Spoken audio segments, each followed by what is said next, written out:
Hello, my crew. The one who got called crazy so many times you started to believe it. Come here, lean in for a second, let's talk. Because today, something shifted in your universe. Someone finally picked up the puzzle pieces everyone kept stomping on, and they put them together. Proof, receipts, evidence, whatever you want to call it. You weren't crazy, and now, they're coming for your justice. You remember how it started, right? You spoke up. You said something's wrong here. And what did they do? They laughed. They rolled their eyes. They said you were overreacting, too sensitive, dramatic. They slapped labels on your forehead like name tags. Paranoid, unstable, bitter. You were the only one in the room smelling smoke, while everyone else insisted, no fire here, you're just imagining it. You said they're lying. They said, you're confused. You said, this is abuse. They said, you're making it up. You said, I saw what happened. They said, you need help. And little by little, that's the part that really hurts, isn't it? You started to wonder, wait, am I crazy? You replayed every conversation at 3 a.m. You stared at the ceiling, rewriting history in your head, trying to figure out where you went wrong. You wrote paragraphs you never sent. You typed, deleted, typed again. You cried in bathrooms so nobody would see. You practiced being chill, being less much, being smaller, just to survive another day around people who built their comfort on top of your doubt. They were building a whole mansion on your silence. And here's the sick part. They didn't just ignore you. They performed innocence. They put on that I care about you face. They told others, I'm really worried about them. They're not okay mentally. They spun this little narrative where they're the hero who tried their best, and you're the ungrateful, unstable villain. Gaslighting. That word doesn't even feel big enough for what they did to you. They didn't just mess with your mind. They tried to rewrite your entire reality. And you sat there, questioning your own memory like it was a glitchy video you couldn't fully trust. But here's where it gets interesting, because while they were running around, smiling in public and stabbing in private, someone else was watching. Someone else was paying attention to the things everyone dismissed. Someone else took screenshots, saved voice notes, remembered dates, details, timelines. Someone noticed the way their stories never lined up. The way they slipped up when they thought nobody was paying attention. The way your version stayed consistent, even when you were shaking, even when you were exhausted, even when you had every reason to just shut up and move on. And that person, yeah, that someone, they finally said, no, they're not crazy.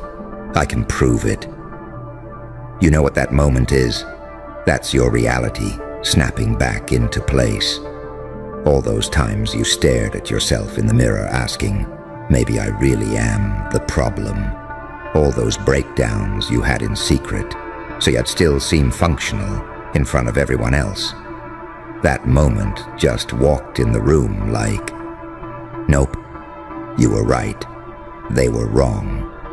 And that hits deep, doesn't it? Because you didn't just lose arguments.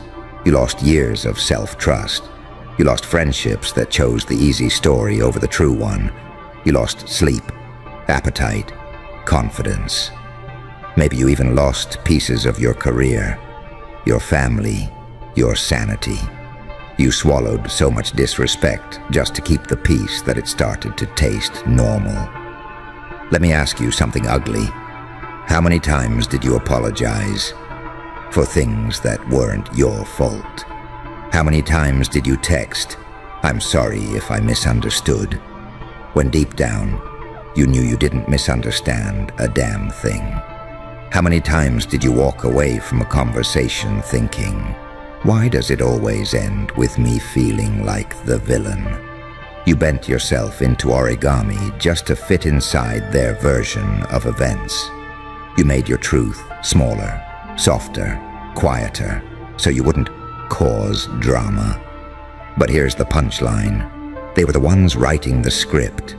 You were just trying to survive inside it. And now the script is cracked wide open. There's video, there's audio, there are messages, there's documentation, there are witnesses, there's a timeline that only makes sense if you were right from the start. You know what that means? That crazy label.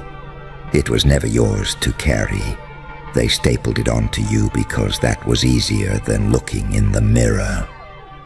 So listen to me, because this part is important. You weren't crazy. You were early. You saw the problem before everyone else wanted to admit it existed. You saw the cracks in their halo. You saw the monster behind their smile. You weren't unstable. You were awake. And awake people are dangerous in a world that runs on lies. Now there's someone with evidence. Someone who's not just shrugging and saying, that's messed up. Someone who's saying, I'm willing to go all the way with this. I'm willing to stand next to you. I'm willing to fight. Do you understand how rare that is? Most people see injustice and go, damn, that's crazy. Scroll, swipe, move on. But this one stayed. This one collected proof. This one chose you over convenience. They're not just showing up with words. They're showing up with receipts. And now they're coming for your justice. But here's the twist. Justice isn't just them getting caught. Justice isn't just some legal outcome or public exposure. Justice starts inside you, because for so long, you internalized their version of you. The too much, the overdramatic, the broken one, the unstable one. So even if the whole world suddenly says, wow, you were right, if you don't update that story in your own head, you'll still walk around like the accused. But you're not on trial anymore. You're the witness. You're the survivor. You're the one who made it through the psychological war zone and still remembers what actually happened. You're not the villain in this narrative. You're the glitch in their script that refused to be edited out. Let's talk about that rage boiling in your chest, though, because I know it's there. The part of you that thinks, greater than if this proof existed all along. Greater than why did I have to go through all that alone? Where was this person when you cried yourself to sleep? Where was this evidence when you were getting side-eyed and whispered about? Where was justice when your name was getting dragged while theirs stayed clean? It's okay to feel angry about that. That's not you being negative. That's your nervous system finally realizing I wasn't the broken one. Something was done to me. You have every right to be furious, but don't let that fury eat you from the inside. Aim it, point it, use it. That rage, that's energy, and energy can either explode randomly or be focused like a laser. This is where the Joker part comes in, yeah? Because the world expects you to just take the apology, take the oh wow you were right, and calmly move on like nothing happened. Smile. Be gracious. Be the bigger person. Shake hands. Accept the half-hearted "we didn't know" from people who never bothered to ask. But you're not going back to playing that polite little role. You're not going back into the box they buried you in. You're not interested in being the quiet, tidy version of yourself who doesn't make anyone uncomfortable. You've seen too much to go back to small. You know what happens when proof finally lands on the table? all their little stories start to fall apart. The lies don't line up. The masks crack. The fake concern, the fake innocence, the fake confusion. It all starts to look ridiculous under the light of evidence. Suddenly the people who called you crazy are stumbling over their own words. Suddenly the ones who said, "That doesn't sound like them," are watching a video of exactly them doing exactly what you described. Suddenly the "let's not jump to conclusions" crowd is face to face with conclusions they can't escape. And you're standing there like, "This is what I was screaming about while you told me to calm down." But here's the real power move. You don't use this moment to prove you're normal. You don't use this moment to beg to be accepted back into their little circle. You don't use this moment to say, "See, I'm not crazy. Please like me again." No. This is where you evolve past caring, whether they like you at all. You don't need their approval anymore. You don't need their validation anymore. You don't need their, "Wow, I misjudged you" confession to sleep at night. You've got something better now. Your own mind back. Justice isn't just them being exposed.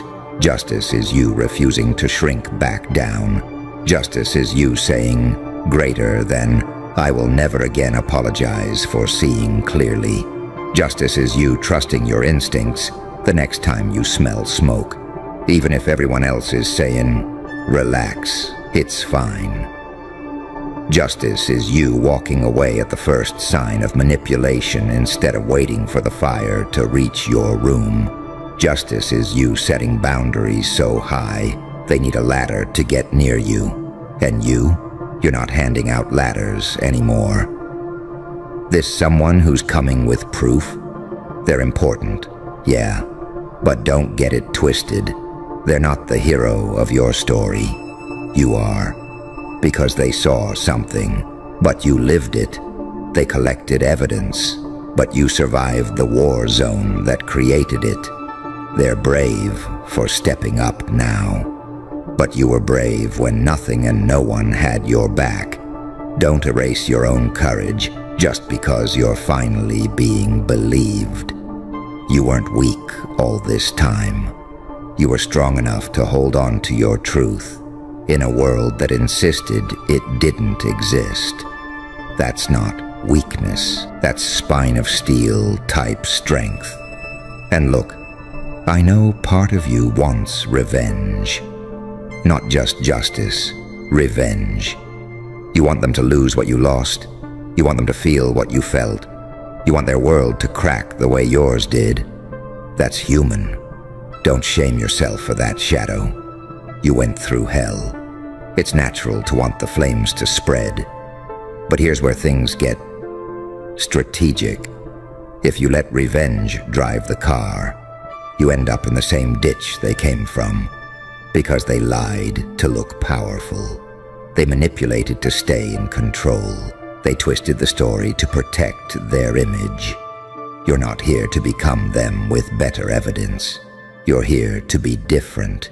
Let the evidence do what the evidence does. Let the truth burn what it needs to burn. But you focus on building. Building a life where your nervous system isn't constantly braced for impact. Building relationships where being honest doesn't feel dangerous. Building a version of yourself that doesn't flinch every time someone says, "Can we talk?"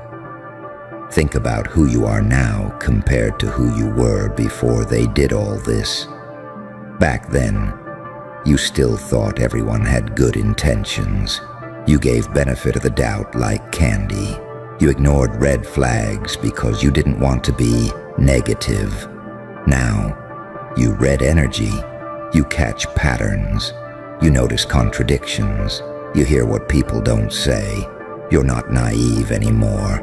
And yeah, that hurts. But it also protects you. You're sharper. You're wiser. You're less easily fooled. That's part of your justice, too. you're harder to break now. So this is what I want you to do with this moment. When you hear, "We have proof," when you see the screenshots, the recordings, the files, I want you to let something inside you unclench. You've been holding your breath for years. You've been living in defensive mode, constantly asking, "Am I overreacting? Am I making this up? Is it really that bad?" Let this moment answer that. You are not imagining it. You are not exaggerating. You are not unstable. You are outnumbered. You are outvoted. You are outtalked. You are outperformed by people who lie better than you pretend. That's all. From now on, when your gut speaks, you don't argue with it. You don't gaslight yourself on their behalf. If something feels off, you don't need a full courtroom of witnesses to justify walking away. You've already lived the consequences of ignoring your intuition. You don't need another round. And remember this, someone stepped up for you now because somewhere, deep down, you never fully abandoned yourself. You may have doubted, you may have broken down, you may have gone quiet, but you never completely erased your truth. And that small, stubborn part of you, the one that kept saying, "No, I know what I lived through," that part attracted the person who finally said, "I see it too, I've got your back." That's your spirit refusing to die. That's your mind refusing to be rewritten. You held on long enough for the proof to catch up. So yeah, they're coming for your justice. They're coming with evidence. They're coming with your name cleared. They're coming with everything they need to dismantle the lie that almost destroyed you. But you're coming for something bigger. You're coming for your power, your voice, your self-respect, your peace. You're coming for a life where you don't twist yourself into knots, trying to be believable to people who are committed to misunderstanding you. You're not here to convince anyone anymore. You're here to be, unapologetically, honest, sharp, aware, uncomfortable for liars, a walking reminder that the truth can survive being ignored, denied, mocked, and buried. Because look at you. They tried to make you doubt your own mind. And you're still here. You're still here. And that alone ruins their whole script. You were supposed to fold. You were supposed to shut up, disappear, maybe even self-destruct a little. You were supposed to turn on yourself so hard that they never had to face what they did. Instead, you're sitting here, listening, breathing, with your mind slowly clicking back into place. That scares them more than any screenshot on Earth. Because think about it for a second. They didn't just attack your story. They tried to assassinate your sense of reality. And a person who gets their reality back, they don't go back to regular programming. You walked through psychological warfare with nothing but your gut and sheer stubbornness, and somehow you still came out with a pulse and a memory. That alone already makes you different from the version of you they thought they were breaking. You know those people who say, "It wasn't that deep." Yeah, it was that deep. It was deep when you started doubting your own memory. It was deep when you stared at a text thread and thought, "Did I imagine the tone?" It was deep when you felt insane for reacting to something that was actually insane. It was deep when your body flinched before your brain could explain why. Every time they brushed off what hurt you, a part of you learned, "My pain doesn't matter." Every time they twisted what happened, a part of you learned, "My perception can't be trusted." Every time they acted like you were extra, a part of you learned, "Maybe I'm broken." You didn't just lose trust in them, You lost trust in yourself. And that's the part that hits hardest when the evidence finally shows up. Because when someone comes in with proof, saying, "You were right," you're not just thinking, "Wow, they were lying." You're thinking, "I've been carrying their lie inside my head for years." That's why your hands shake. That's why your chest feels weirdly tight and hollow at the same time. That's why a part of you wants to cry and laugh and scream all at once. Your nervous system is trying to reboot after being gaslit into blue screening. You were running corrupted software the whole time. Their voice, disguised as your inner critic. You're dramatic. You're unstable. You're the problem. It talked in your voice, but it wasn't yours. And as soon as proof shows up, there's this tiny electric moment where it glitches. That voice stutters. It goes, "Wait, what if I'm not the problem?"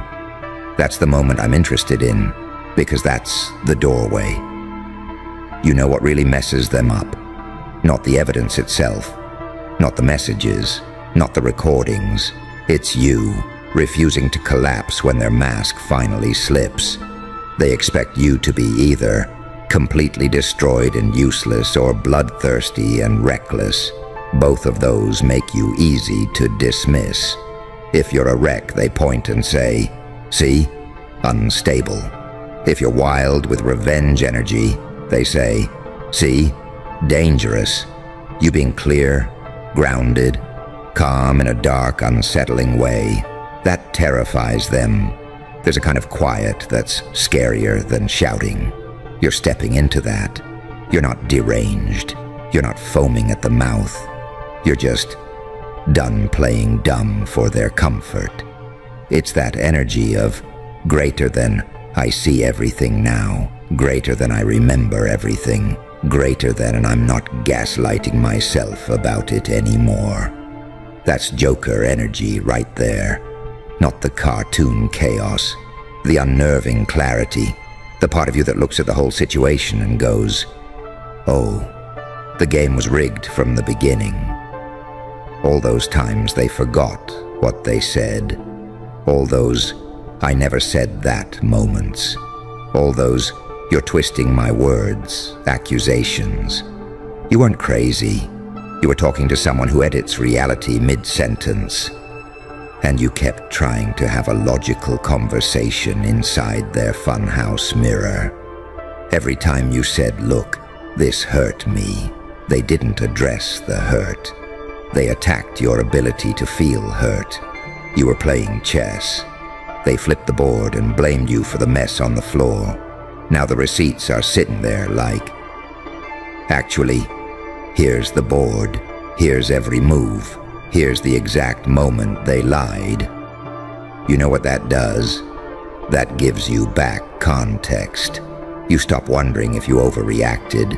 You stop digging through your own memories like a crime scene. You stop asking, "Was I too harsh?" and start asking, "How did they manage to sleep at night?" And something inside you straightens its back. You start seeing your old self with different eyes. That version of you that kept speaking up. You used to cringe thinking about them. You used to think, "Why couldn't I just stay quiet?" Look again. They weren't embarrassing. They were brave. They were outnumbered, shaking, not fully believing themselves anymore. And they still said, "This isn't right." That's not crazy. That's courage. The world loves calling people crazy when they don't fold correctly.